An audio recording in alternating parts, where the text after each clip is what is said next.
பாட்டி எங்கே போகிறீங்க? கீரை பறிக்க. கீரை பறிக்க போகிறேன்.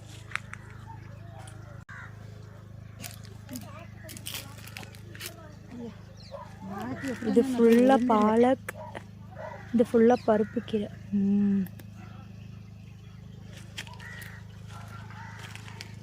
என்ன கீரை பாட்டி இது?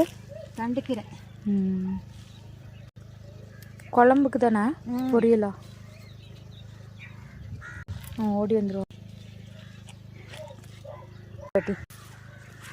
காமிங்க பாட்டி, பாருங்க எவ்வளோ கீரை வந்திருக்குன்னு. சூப்பர் பாட்டி.